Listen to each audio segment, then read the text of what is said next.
Welcome to iDream media. So BP ఉప్పు తింటే పెరుగుతుందా, ఇంకా బీపీ పెంచే ఆహారాలు ఏంటి, వివరాలు తెలుసుకుందాం. ఈరోజు మనతో పాటు ఉన్నారు ప్రముఖ న్యాచురోపతి వైద్యులు డాక్టర్ జ్యోత్స్న పులిపాటి గారు. మేడం నమస్తే. నమస్తే అండి. Madam, high blood pressure so చాలామందిని ఇబ్బంది పెడుతున్న సమస్య. అయితే ఉప్పు తింటే వెంటనే బీపీ పెరుగుతుందని చెప్తూ ఉంటారు, అది నిజమేనా? మరి ఇంకా బీపీ పెంచే ఆహారాలు అంటే ఏంటి? సో ఉప్పు తింటే బీపీ పెరగడం అన్నది అది నిజమేనండి. ఎందుకనంటే బీపీ పెరగడానికి మెయిన్గా మన బాడీలో సోడియం లెవెల్స్ పెరిగితే గనక బీపీ అనేది షూటప్ అవుతుంది.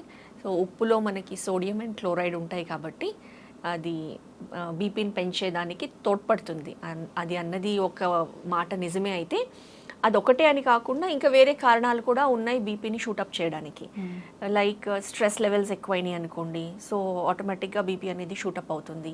యాంగర్, ఫ్రస్ట్రేషన్ ఎక్కువ వచ్చింది అనుకోండి, అప్పుడు కూడా బీపీ అనేది పెరుగుతుంది. సో బేసిక్గా బీపీ పెరగడానికి ఇవన్నీ కూడా కారణాలు ఉన్నాయి. అండ్ వేరే ఫుడ్స్ ఏవి బీపీని ఎక్కువ పెంచుతాయి అని అంటే సోడియం లెవెల్స్ ఎక్కువ ఉన్న ఫుడ్స్ లైక్ మన పచ్చళ్ళు, తర్వాత అంతేకాకుండా ఈ హై సాల్టీ ఫుడ్స్ అనే చెప్పాలండి. ఫుడ్స్ ఏవైతే ఎక్కువ బీపీని పెంచుతాయి అని అంటే పచ్చళ్ళని చెప్పాలండి. పచ్చళ్ళు, మనం చేసే చట్నీస్, ఎందులో అయితే మనం ఎక్కువ సాల్ట్ యూస్ చేస్తాము. ఎందుకంటే ఎందులో అయితే సోడియం అనేది అధికంగా ఉంటుందో ఆ ఫుడ్స్ తీసుకున్నప్పుడు మనకి బీపీ అనేది షూట్ అవుతుంది. నెక్స్ట్ వచ్చేసి వెజిటబుల్స్లో మనకి న్యాచురల్గానే సోడియం అనేది లభిస్తుంది. కానీ దీనికి కాకుండా మనం ఎక్కువ ఎక్సెస్గా యాడ్ చేసి, చాలామందికి ఉప్పు కారాలు ఎక్కువ తినే అలవాటు ఉంటుంది. సో అది ఆ అలవాటు ప్రకారంగా వాళ్ళు ఎక్కువ వేసుకొని తీసుకుంటారనుకోండి, దాంతో కూడా బీపీ అనేది షూట్ అయ్యే అవకాశం ఉంటుంది అన్నమాట.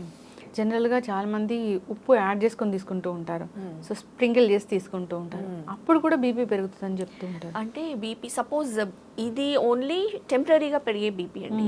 సో బీపీ పెరగడానికి మనకి అదర్ రీజన్స్ వచ్చేసి ఓవర్ వెయిట్ ఉన్నారనుకోండి, ఓవర్ వెయిట్ ఉన్న వాళ్ళకి కూడా బీపీ అనేది క్విక్గా పెరుగుతుంది. బికాస్ ఈ లైఫ్ స్టైల్ చేంజెస్ ఎవరైతే ఓవర్ వెయిట్ ఉన్న వాళ్ళలో ఫుడ్ హ్యాబిట్స్ కానివ్వండి, ఇంబ్యాలెన్స్ ఫుడ్ కానివ్వండి, ఇలా తీసుకుంటూ ఉన్న వాళ్ళకి ఆటోమేటిక్గా బ్లడ్ ప్రెషర్ అనేది కూడా అన్కంట్రోల్డ్గా పెరుగుతూ ఉంటుంది. అదే ఎక్కువైతే కనుక మనకి కార్డియాక్ డిజార్డర్స్కి దారితీస్తుంది అనమాట. ఓకే. సో అవును, కార్డియాక్ ఇష్యూస్ అనేవి ఈ మధ్యకాలంలో బాగా చూస్తూ ఉన్నాము. సడన్ హార్ట్ అటాక్స్ రావడము, కార్డియాక్ ఇష్యూస్, హైపర్ కొలెస్ట్రీమియా అనేది జస్ట్ మిడిల్ ఏజ్ అంటే not even 20s, late 20s, 30sలో ఉన్న వాళ్ళకి కూడా ఈ బీపీస్ అనేది చాలా క్విక్గా పెరగడము అండ్ కార్డియాక్ ఇష్యూస్, స్ట్రోక్స్కి దారితీస్తూ ఉందన్నమాట. లైఫ్ స్టైల్లో ఏం చేంజ్ చేసుకుంటే మనము ఇలాంటి బీపీ లాంటి ఇష్యూస్ అనేవి రాకుండా ఉంటాయి? సో లైఫ్ స్టైల్లో అండి చెప్పాలి అని అంటే డయట్, ప్రాపర్ స్లీప్, స్ట్రెస్ ఫ్రీగా ఉండడము, ఎక్సర్సైజ్, ఈ 4 ఫ్యాక్టర్స్ ఏమి చెప్పినా కానివ్వండి, ఈ బీపీ అనేది completely life style disorder. And BP వచ్చి ఉండి ఎవరైనా కానివ్వండి మెడికేషన్ ఎన్నో సంవత్సరాలుగా తీసుకుంటున్న వాళ్ళు కూడా ఈ 4 ఫ్యాక్టర్స్ పైన ఫోకస్ చేసి ప్రాపర్గా లైఫ్ స్టైల్ మేనేజ్ చేస్తే గనక ఆ మెడికేషన్ నుంచి బయటపడచ్చు. ఏదైనా మేనేజ్ చేస్తారు కానీ స్లీప్ అనేది మేనేజ్ చేయలేదు. అండ్ ఎస్పెషల్లీ ఇప్పుడున్న లైఫ్ స్టైల్ కంటే ఎవరైతే వర్కింగ్ ఉన్నారో, సపోజ్ వాళ్ళు సాఫ్ట్వేర్ ఆర్గనైజేషన్స్లో నైట్ షిఫ్ట్స్లో వర్క్ చేస్తున్నారు, కంప్లీట్లీ స్లీప్ అనేది కంప్లీట్లీ అప్సైడ్ డౌన్ అయిపోయి ఉంటుంది. అంతేకాకుండా ఈ నెట్ఫ్లిక్స్లో, అమెజాన్ ప్రైమ్లో వచ్చి దాన్ని ఒక్క మూవీ స్టార్ట్ చేసి రాత్రిపూట కూర్చొని గంటల తరబడి అది ఆపలేరు. వెబ్ సిరీస్ కానివ్వండి, మూవీస్ కానివ్వండి, సో వీకెండ్స్ అన్నది కానివ్వండి. సో స్లీప్ అనేది ఇష్టానుసారంగా పడుకోవడం జరుగుతుంది, ఇష్టానుసారంగా లేవడం జరుగుతుంది. త్వరగా పడుకొని త్వరగా లేవడం అనే early to bed early to rise అనే ఈ ఒక్కటి మాత్రం ఈ మధ్య ఎస్పెషల్లీ అర్బన్ కల్చర్లో చాలా తగ్గిపోయింది. అండ్ అదే ఎక్కువ స్ట్రెస్కి దారితీస్తుంది అండ్ బీపీ అనేది షూటప్ అవడానికి దారితీస్తుంది. ఎస్, ఖచ్చితంగా మేడం. నిజంగా లైఫ్ స్టైల్ అనేది ఎంత చేంజ్ అయిందో అన్ని రకాల అనారోగ్య సమస్యలు చుట్టుముడుతూ ఉన్నాయి. నిజంగా ఒకప్పుడు అంటే విలేజెస్లో చూసే వాళ్ళము 7-8 కల్లా నిద్రపోయేవాళ్ళు, మళ్ళీ ఎర్లీ మార్నింగ్ నిద్రలేవడం, అప్పుడు ఏ విటమిన్ డెఫిషియన్సీ అనేది వినేవాళ్ళం కూడా కాదు. ఇలాంటి సడన్ కార్డియాక్ ఇష్యూస్ అయితే అసలు తెలియవు కూడా. అవునండి. అండ్ ఇప్పుడు ఫుడ్స్లో కూడా ఎవరు కూడా ఇంట్లో వంటలు అనేది చేయడం లేదు. అందరూ చాలా ఫాస్ట్ ఫుడ్స్కి అలవాటు పడిపోయి ఉన్నారు. కపుల్స్ ఇద్దరు వర్క్ చేయడము, ఎవరికి టైం లేదు, అంతా ఫాస్ట్గా అయిపోవాలి. ఫుడ్లో స్విగ్గీ, జొమాటోలో ఆర్డర్ పెట్టుకోవడము, అందులో processed food, quick foods, junk food, ఇలాంటివి అనేది చాలా అధికంగా ఎక్కువైపోయింది కాబట్టి బాడీని చెప్పాలి అని అంటే కంప్లీట్గా బొంబార్డ్ చేసినట్లే అవుతుంది.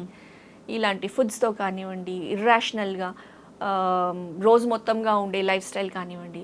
సో మన బాడీ 30s మహా అంటే 40 వరకు తీసుకోగలుగుతుంది పోరాడి.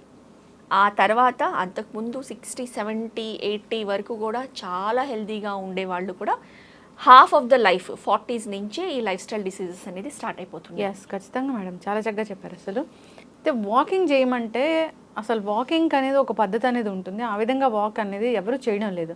సో పద్ధతి ప్రకారం వాక్ చేస్తే కనుక ఈ నష్టాలు కూడా జరగవు. సో న్యాచురోపతి అసలు ఈ వాకింగ్ గురించి ఏం చెప్తుంది? బీపీ ఉన్న వాళ్ళు ఎలా వాక్ చేస్తే అది అనేది కంట్రోల్లో ఉంటుంది? సో బీపీ ఉన్న వాళ్ళండి చాలా ఇంపార్టెంట్గా breathing, controlled breathing or pranayama ఎప్పుడైతే బాగా చేస్తారో, డీప్ ఇన్హలేషన్ ఎగ్జలేషన్ చేసినప్పుడు ఎక్కువ ఆక్సిజన్ అనేది లంగ్స్కి లభిస్తుంది అండ్ మొత్తం బాడీ అంతా కూడా సర్క్యులేట్ అవుతుంది. సో ఎప్పుడైతే ఈ బ్రీదింగ్ కంట్రోల్ చేయగలుగుతారో ప్రాపర్గా and walking as an exercise చేసినప్పుడు, వాకింగ్ చేస్తూ మన బ్రీదింగ్ని కూడా కోఆర్డినేట్ చేస్తే గనక అది బెస్ట్ బీపీ తగ్గించడానికి హెల్ప్ చేస్తుంది.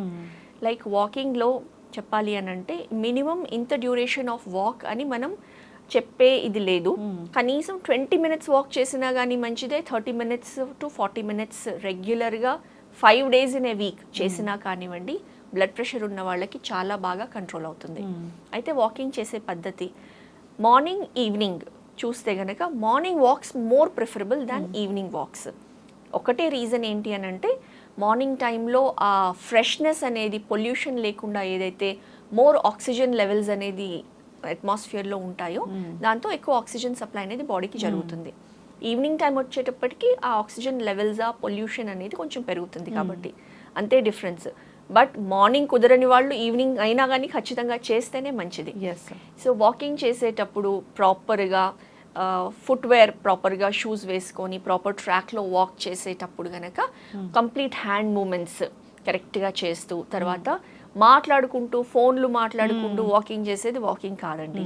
పక్కన వాళ్ళు ఒక కంపానియన్ పెట్టుకొని వాళ్ళతో కూడా ఏదో సరదాగా మాట్లాడుకుంటూ ఏదో నార్మల్గా నడిస్తే అది వాకింగ్ బెనిఫిట్స్ ఫుల్గా రాదు. సో వాకింగ్ చేసేటప్పుడు కాన్షియస్గా ప్రాపర్ హ్యాండ్ మూమెంట్స్ ఇచ్చుకుంటూ, ప్రాపర్ ఇన్హలేషన్ ఎగ్జలేషన్ చేస్తూ, ఈవెన్ అబ్డమన్ బ్రీదింగ్, పొట్టని కూడా ఇన్హేల్ చేసేటప్పుడు ఎక్స్పాండ్ చేయడము, ఎగ్జేల్ చేసేటప్పుడు కంట్రాక్ట్ చేస్తూ చేస్తే కనుక మనకి అదే బెనిఫిట్స్ 4 to 5 times అధికంగా ఉంటాయి. ఖచ్చితంగా మేడం. సో మీరు అన్నట్లుగా ఆహార నియమాలు పాటించాలి.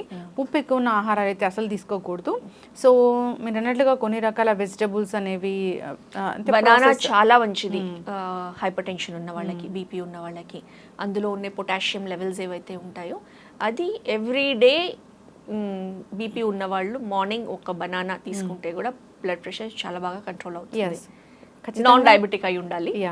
ఖచ్చితంగా అవాయిడ్ చేయాల్సిన ఫుడ్స్ అంటే లిస్ట్ చెప్పారు. సో ఇలాంటి పికిల్స్ కానీ, ప్రాసెస్డ్ ఫుడ్స్ కానీ, సో ఉప్పు చల్లిన ఆహారాలు కానీ ఇలాంటివి అసలు తీసుకోకూడదు.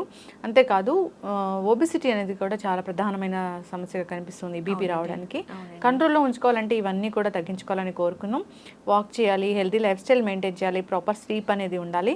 అలా ఉంటే కనుక ఖచ్చితంగా బీపీ అనేది కంట్రోల్లో ఉంటుంది. చాలా చక్కటి ఇన్ఫర్మేషన్ మేడం, అందరూ కూడా ఫాలో అవ్వాలని కోరుకున్నాం. ధన్యవాదాలు. నమస్తే అండి.